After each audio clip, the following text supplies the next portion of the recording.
माँ जी, आप क्यों उठ गईं? मैंने कितनी बार कहा है ना कि आप आराम किया करो। ये सारे काम अब मेरी जिम्मेदारी हैं। आप बस बैठो और मुझे करने दो। अरे बहू, तू भी तो इंसान है। कब तक अकेले सब करेगी? कभी तो खुद के लिए भी समय निकाल लिया कर। जब तक आप मुझे बेटी की तरह नहीं मानोगी, तब तक मुझे चैन नहीं मिलेगा। आप मेरे लिए माँ से कम नहीं हो। पापा जी, उठ जाइए। आपकी चाय मैंने गरम गरम बना दी है। अगर देर हो गई तो ठंडी हो जाएगी। बहू, तू हर रोज इतनी सुबह उठ जाती है, तुझे थकान नहीं होती क्या? थोड़ा आराम भी कर लिया कर। पापा जी, अगर मैं एक बात कहूँ तो आप बुरा तो नहीं मानेंगे। मैं दिल की बात कहना चाहती हूँ। अरे बेटी, तुझसे बुरा कैसे मान सकता हूँ? तू जो कहना चाहती है खुलकर कह। जब आप मुझे बहू कहते हो तो अच्छा लगता है, लेकिन जब आप बेटी कहते हो ना, तब मुझे ऐसा लगता है जैसे मेरे अपने पापा फिर से मेरे पास आ गए। आज से तू बहू नहीं, मेरी बेटी है, और मैं हमेशा तुझे इसी नाम से बुलाऊंगा। पापा जी, आपने आज मुझे दुनिया की सबसे बड़ी खुशी दे दी। मैं हमेशा आपका मान रखूंगी। सुनो जी, हमारी बहू कितनी समझदार और संस्कारी है। हर बात में हमारा ध्यान रखती है। हाँ सावित्री, भगवान ने हमें सच में बेटी का सुख दिया है। अब मुझे किसी बात की चिंता नहीं ने। तो आज फिर तुमने वही बेटी बनने वाला नाटक किया और लगता है इस बार भी वो दोनों पूरी तरह फंस गए। नाटक नहीं रोहित, इसे परफेक्ट एक्टिंग कहते हैं। और अब हाल ये है कि अगर मैं कुछ भी कहूँ, तो वो आंख बंद करके मान लेंगे। लेकिन कभी डर नहीं लगता कि अगर सच्चाई सामने आ गई तो क्या होगा? सब कुछ खत्म हो जाएगा। डर उन्हें लगता है जो सच बोलते हैं। मैं तो बस उनके भरोसे का फायदा उठा रही हूँ, और वो कभी शक नहीं करेंगे। बस एक बार ये सारी प्रॉपर्टी हमारे नाम हो जाए, फिर हम अपनी जिंदगी अपने हिसाब से जी सकेंगे। और उस दिन के बाद इस घर में सिर्फ हमारा राज होगा। कोई हमें रोकने वाला नहीं होगा। माँ जी, आज मैंने आपके लिए आपकी पसंद की खीर बनाई है। आपको मीठा बहुत पसंद है ना, इसलिए सोचा आपको खुश कर दूं। अरे बहू, तू हर दिन कुछ नया कर देती है। तेरी वजह से ये घर हमेशा खुशियों से भरा रहता है। माँ जी, आपकी मुस्कान ही मेरे लिए सबसे बड़ी खुशी है। बस आप ऐसे ही खुश रहो। पापा जी, दवा लेने का टाइम हो गया है। आप भूल जाते हो, इसीलिए मैं याद दिला देती हूँ। अगर तू ना होती तो पता नहीं हमारा क्या होता। तूने हमारी जिंदगी आसान कर दी। जब तक मैं हूँ, आपको किसी चीज की चिंता करने की जरूरत नहीं है।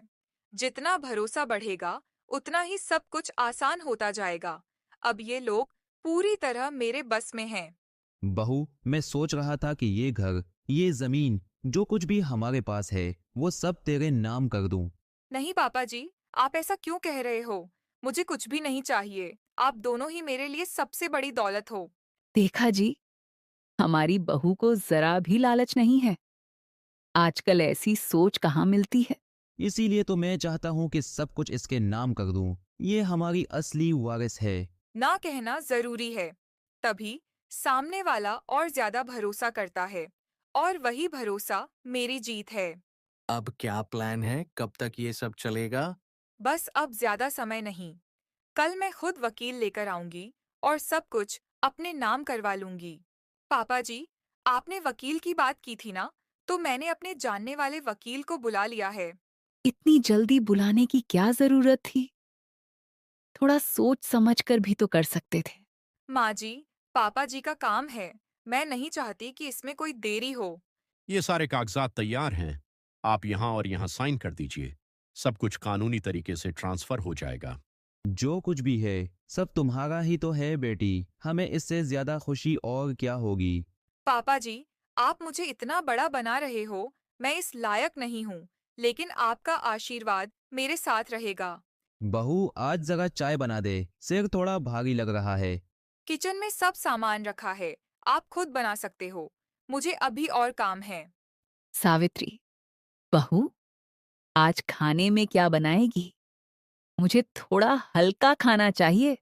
मुझे आज बाहर जाना है। आप लोग कुछ भी बना लो या बाहर से मंगा लो, मैं नहीं बना पाऊंगी। बहू, जरा बैठ, मुझे तुझसे कुछ जरूरी बात करनी है। मेरे पास फालतू बातों के लिए टाइम नहीं है। आप जो कहना चाहते हो सीधे कहो। पहले तू हमें माँ पापा कहकर बुलाती थी, अब इतना बदलाव क्यों आ गया? हर बात को दिल पर मत लिया करो। जिंदगी में बदलाव आते रहते हैं। ये तरीका नहीं है बात करने का, तू पहले जैसी नहीं रही। अब ये घर मेरे नाम है, इसलिए मुझे समझाने की कोशिश मत कीजिए। ये रोज रोज घर में इतना शोर क्यों होता है? हमें आराम भी नहीं मिल पाता। ये मेरा घर है, मैं जैसे चाहूँ वैसे रहूंगी। आपको अगर परेशानी है तो आप कुछ और सोच लो। प्रिया, सच बताऊं तो तूने जो किया है ना, वो हर किसी के बस की बात नहीं है। तुम्हें ऐसा क्यों लग रहा है? मैंने ऐसा क्या कर दिया? इतनी अच्छी बेटी बनने की एक्टिंग करना और सब कुछ अपने नाम करवा लेना, ये बहुत बड़ा काम है। अगर मैं ये सब नहीं करती, तो क्या ये लोग मुझे इतनी बड़ी प्रॉपर्टी देते? लेकिन कभी डर नहीं लगा कि अगर सच्चाई सामने आ गई तो क्या होगा? डर उन्हें लगता है जिनके पास कुछ खोने को होता है। मैंने तो पहले ही सब प्लान कर लिया था। तो ये सब झूठ था। जो प्यार, जो अपनापन दिखाया गया, वो सब सिर्फ एक धोखा था। मैंने जिसे अपनी बेटी माना, जिसके लिए सब कुछ छोड़ दिया, उसने ही मेरे साथ इतना बड़ा धोखा किया। मैं समझ नहीं पा रहा कि मैंने ऐसी कौन सी गलती कर दी। मैं तो पहले ही कह रही थी कि इतनी जल्दी सब कुछ मत करो, लेकिन तुमने मेरी एक नहीं सुनी। अब देखो हम किस हालत में खड़े हैं। मुझसे बहुत बड़ी गलती हो गई सावित्री। मैंने आंख बंद करके भरोसा किया और उसी भरोसे ने आज हमें बर्बाद कर दिया। गलती सिर्फ तुम्हारी नहीं है, हमने दोनों ने मिलकर उसे सिर पर चढ़ा दिया और उसने उसी का फायदा उठा लिया। प्रिया, बाहर आओ, मुझे तुमसे बात करनी है और इस बार तुम मेरी बात पूरी सुनोगी। इतनी जोर से क्यों चिल्ला रहे हो? क्या हुआ है जो आप इतना गुस्सा कर रहे हो? जो कुछ मैंने कल रात सुना है, उसके बाद अब कोई शक नहीं बचा। तुमने जो भी किया वो सब एक प्लान था। अगर आपने सब सुन ही लिया है तो फिर मुझसे पूछने का क्या फायदा? जो सोचा था वही किया, इसमें गलत क्या है? तुझे जरा भी शर्म नहीं आई? हमने तुझे बेटी समझा और तूने हमें इस तरह धोखा दिया। शर्म मुझे क्यों आएगी?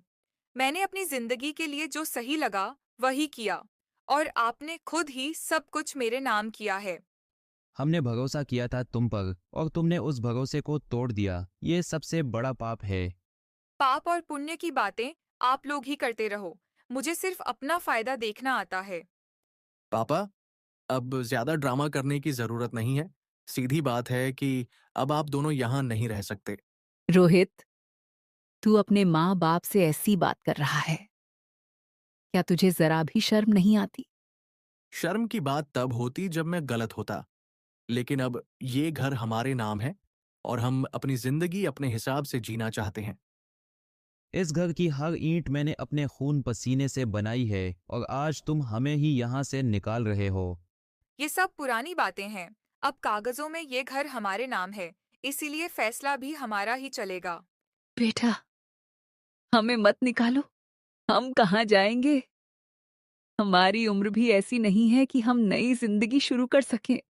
वो आपकी समस्या है, हमने आपको यहाँ रखने का कोई वादा नहीं किया था। अगर आप लोग शांति से नहीं जाओगे, तो हमें मजबूरी में और सख्त कदम उठाने पड़ेंगे। चलो सावित्री, अब यहाँ रुकने का कोई मतलब नहीं है। जहाँ इज्जत नहीं होती वहाँ रहना भी नहीं चाहिए। मैंने कभी सोचा भी नहीं था कि हमें अपने ही घर से इस तरह निकलना पड़ेगा। जिंदगी ने हमें बहुत कुछ सिखाया है, लेकिन आज जो सबक मिला है वो शायद सबसे बड़ा है। अब हम कहाँ जाएंगे? हमारे पास रहने के लिए भी कोई जगह नहीं है। मैं कुछ न कुछ काम ढूंढ लूंगा। जब तक हाथ पैर चल रहे हैं तब तक हार नहीं मानूंगा। तुमने कभी छोटे काम नहीं किए, अब कैसे कर पाओगे? काम छोटा या बड़ा नहीं होता, जरूरत आदमी से सब कुछ करवा देती है। भाई साहब, क्या आपके पास कोई काम है? मैं मेहनत करने के लिए तैयार हूँ। काम तो है, लेकिन बहुत छोटा काम है। बर्तन धोने होंगे।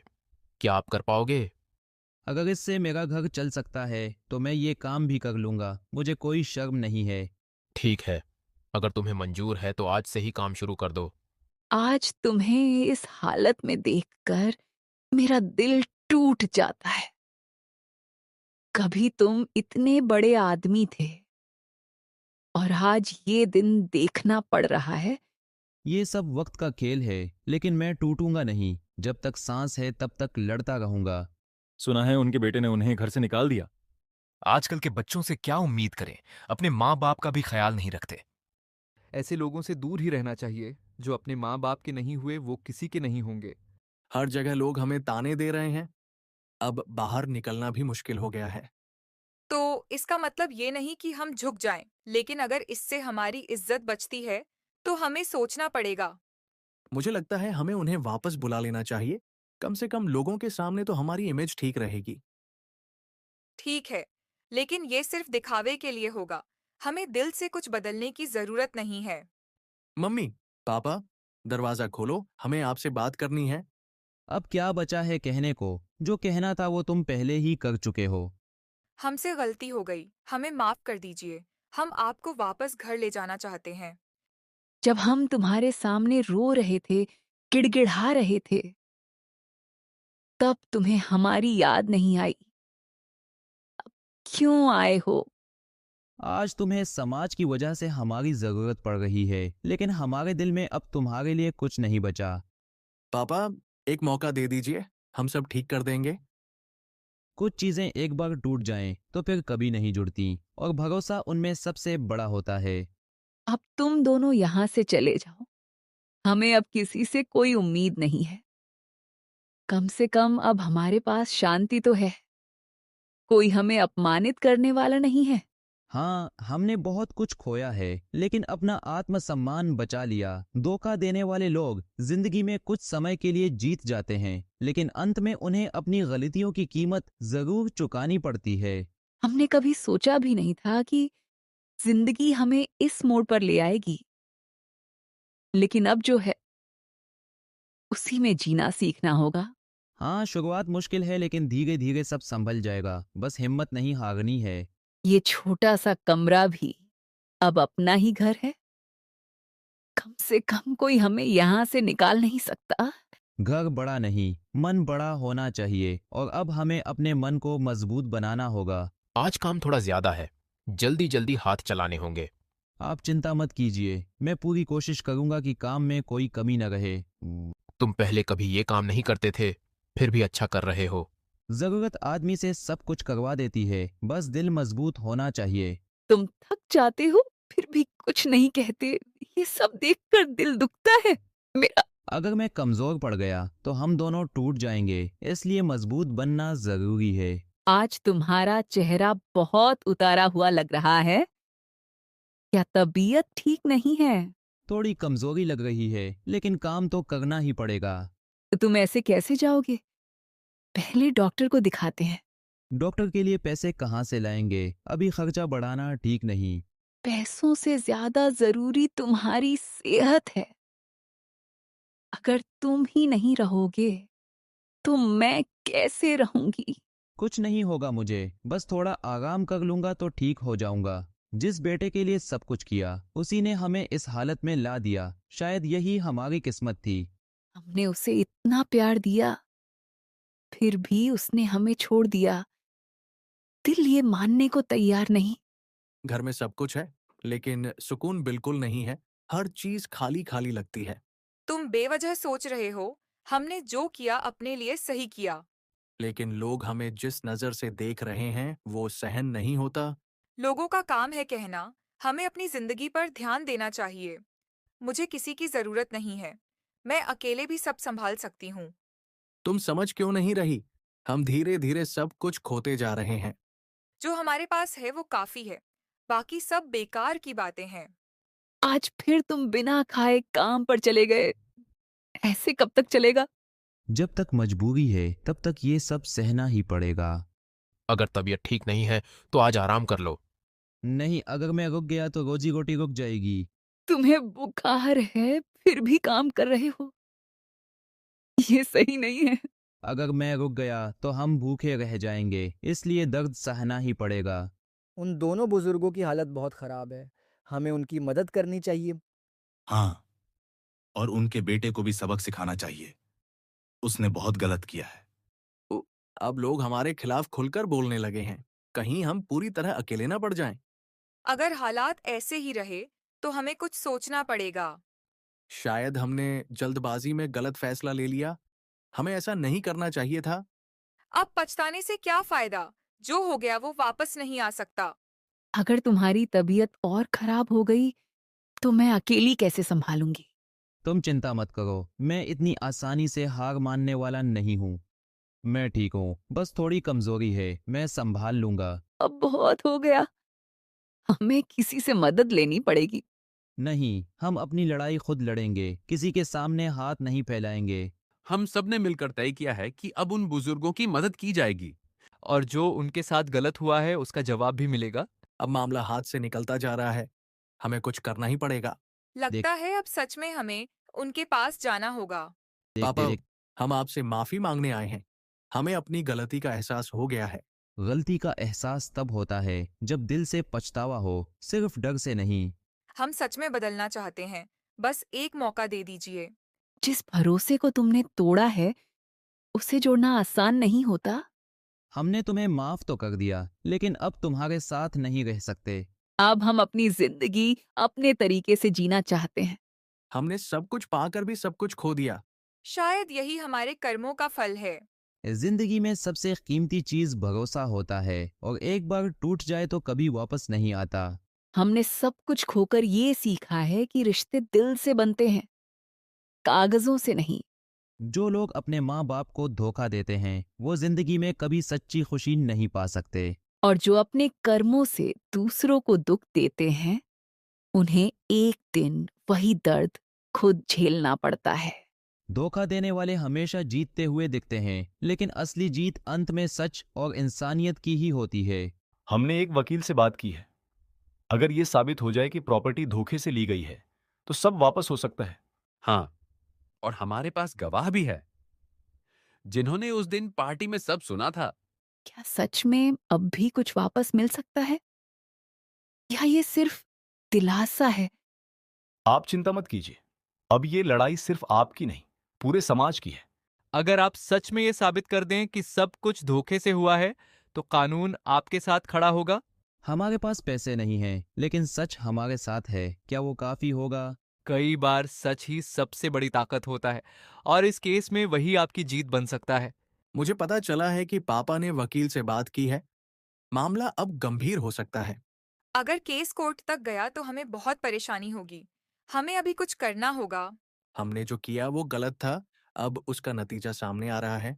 अगर ये साबित हो गया कि प्रॉपर्टी धोखे से ली गई है तो ये ट्रांसफर अमान्य माना जाएगा। मान्यवर, हमारे पास गवाह और सबूत दोनों मौजूद हैं।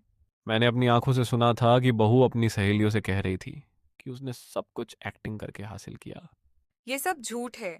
ये लोग हमें फंसाने की कोशिश कर रहे हैं। अगर ये झूठ है तो आप इसका जवाब सबूत के साथ दीजिए। अब छुपाने से कुछ नहीं होगा। सच्चाई सामने आ ही जाएगी। सभी सबूतों और गवाहों को देखते हुए ये कोर्ट ये फैसला सुनाता है कि प्रॉपर्टी का ट्रांसफर धोखे से हुआ है। इसलिए ये प्रॉपर्टी तुरंत प्रभाव से राम प्रसाद जी के नाम वापस की जाती है।